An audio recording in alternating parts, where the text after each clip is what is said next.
Okay, good morning. Today I just want to share with you something that's kind of blowing my mind as we read through John 10. It's something that has been made new to me really over the weekend that I think that you will appreciate as well. There's a verse in the reading for this week that I have heard a lot growing up to be used to talk about salvation, like who's in, who's out, who's going to heaven, who's not going to heaven.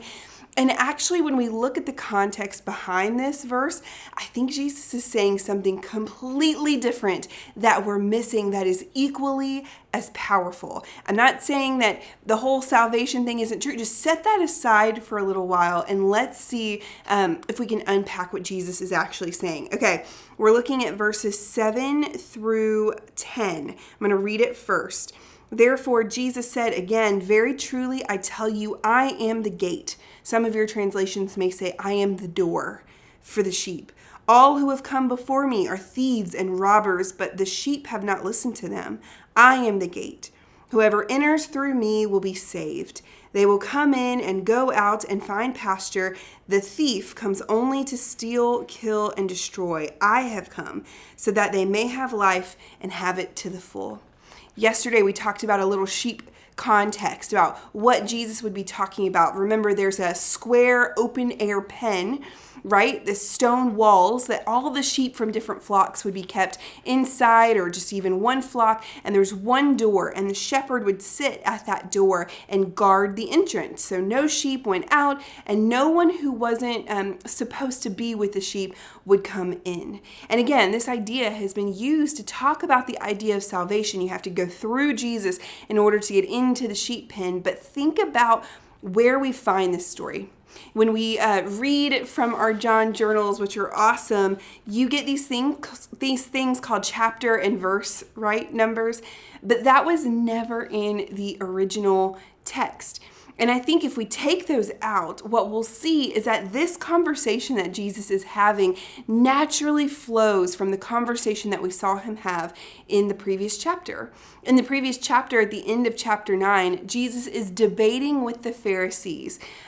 We see the Pharisees debating with the blind man in the synagogue. And the question is, who is Jesus? What right or authority does he have over any of these miracles that he's doing? He's doing them on the wrong days. Who does he think he is, essentially? And at the end of chapter 9, the blind man, or the formerly blind man, is excommunicated. He is cut off from the synagogue, which could mean that he is basically sent completely out of the city, or it could mean that he's just temporarily cut off from participating in religious and social life. So think about it. The Pharisees, in that instance, have decided who has access to participating in the religious practices and rituals of the day. They've decided who's in and who's out. And yet here in chapter 10, we see Jesus basically telling them, no, you don't get to decide that. I'm the gate. Jesus is the one who sits in that gate and decides who comes in and who comes out. And anyone else who seeks to make those types of decisions, they don't have the authority or the right to do so because there's only one gate. Anyone else who seeks to get at the sheep are thieves or robbers. They're the ones who have to climb over the walls, essentially, is what Jesus is saying. And if you're not the shepherd who lays down at the door, who keeps the sheep in or the sheep from coming out, well, then you don't have the right to decide. Jesus is basically condemning the fact that the Pharisees cut this man off from his relationship with God. And he's telling them, that's not you. You don't get to do that. I'm the gate. I'm the good shepherd. The Pharisees, they want to cut this man off from participation in the synagogue because he doesn't do what they want him to do. He doesn't renounce Jesus. He's saying things that might threaten their power structure or their authority. And so they decide for their own self-interest that he's got to be cut off. And yet Jesus is going to go on to say in verse 11, I'm the good shepherd. When I sit at the door, I'm not judging based on what's right in my own eyes or what suits me. The good shepherd is the one who lays down his life for his sheep. The one who sits in the door is the one who actually cares about the sheep inside, the one who wants to protect them, not themselves.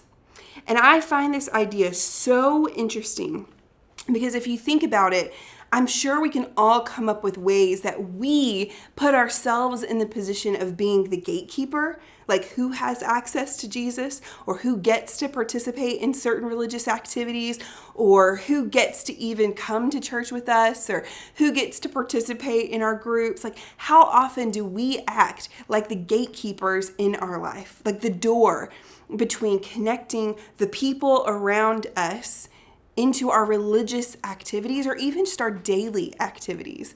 I don't know about you, but that's super convicting to me. We may not even realize that we're doing it.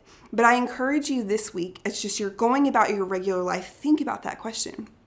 Jesus says, I am the door. I'm the one who gets to decide who's in, who's out. That's not your responsibility to bear. And so what are the ways where you may be intentionally or unintentionally acting as the gatekeeper to Jesus, or acting as the gatekeeper in other areas of your life? And is that really your responsibility?